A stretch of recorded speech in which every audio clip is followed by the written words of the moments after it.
We are making चूरी। पता नहीं किधर से मेरे माइंड में आया और बस मुझे फिर चाहिए थी। मैंने कहा मैंने अभी खानी है। जर्मनी में रहते हुए अगर आपको कोई देसी चीज अपनी याद आ जाए ना तो उसको बनाते बनाते ही ना मतलब जब तक वो बनती है आपकी बस हो चुकी होती है। कोई नहीं, हम हिम्मत नहीं हारेंगे और हम लाजमी बनाएंगे। तो सबसे पहले हमें चाहिए चूरी का आटा। पाकिस्तान में तो ये हमें बना हुआ मिल जाता है ना चक्की से, लेकिन इधर हमें खुद बनाना पड़ेगा। तो एक्चुअली में गंदम ही होती है जो थोड़ी मोटी वाली पिसी हुई होती है। जैसे आटा होता है वो ज्यादा फाइन होता है, लेकिन जो चूरी का आटा होता है ना वो थोड़ी मोटी वाली पिसी हुई गंदम होती है। तो वैसे जिस एरिया में मैं बड़ी हुई हूँ ना उस एरिया में चूरी रोजे को बड़े अच्छे तरीके से सेलिब्रेट किया जाता था। ये स्पेसिफिक किस्म की जो चूरी होती है ये बनाई जाती थी। और मेरे जितने भी तो जानने वाली पाकिस्तानी फैमिलीज है ना उनमें से किसी एक को भी नहीं पता कि चूरी क्या होती है। मेरे एरिया में मेरी फैमिली में जो चूरी रोजे वाला डे होता था इसको इतने स्पेशल तरीके से मनाया जाता था। सब मिलकर चूरी बनाते थे। मुझे ना काफी लोगों ने बोला है चूरी नहीं होती ये पंजीरी होती है। पंजीरी ये पंजीरी नहीं है। पंजीरी और चूरी दोनों डिफरेंट चीजें हैं। तो बनाने के लिए हमने चूरी वाला आटा लिया। इसमें नॉर्मल जो हमारा चक्की वाला आटा होता है इसको मिक्स किया। इनको अच्छे से हमने बीच में बटर डाला, सॉल्ट डाला और पानी के साथ हमने इसको गूंद लेना है। इसकी एक मोटी सी रोटी बना के हम तंदूर में बनाएंगे, पर हमारे पास तंदूर नहीं है तो हम ओवन में बनाएंगे इसको। जब तक ये पकती मुझे याद आया हमारे पास शक्कर नहीं है और हम लोग चल पड़े शक्कर लेने के लिए। नॉर्मली ना मैं ओवन वगैरह ऑन करके घर से जाती नहीं हूँ, पर मुझे लगा कि करीब ही है कॉफलैंड तो बस जल्दी से शक्कर लेके आते हैं। तक हम वापस आए ना तो इसकी रोटी जो है वो बन चुकी थी। अब इधर ना हम फुल जुगाड़ू जो टूल्स हैं वो यूज कर रहे हैं, वरना इसके प्रॉपर टूल्स होते हैं।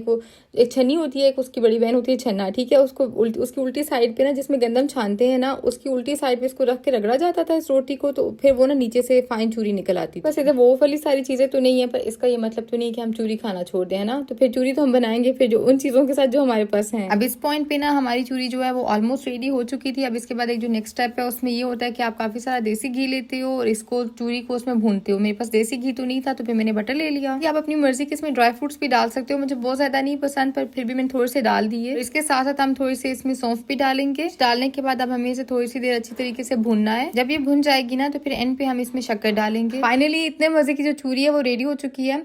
अब सच में मुझे ये नहीं पता कि ये मुझे इतने मजे की इसलिए लगती है क्योंकि सच में इतने मजे की होती है, या फिर इसके साथ जुड़ी हुई मेरी बचपन की जो यादें हैं, जो मेमोरीज हैं, वो इसको इतना स्पेशल बना देती है मेरे लिए। आप लोगों को इस चूरी के बारे में पता है तो मुझे लाजमी बताना, मुझे बड़ी खुशी होगी।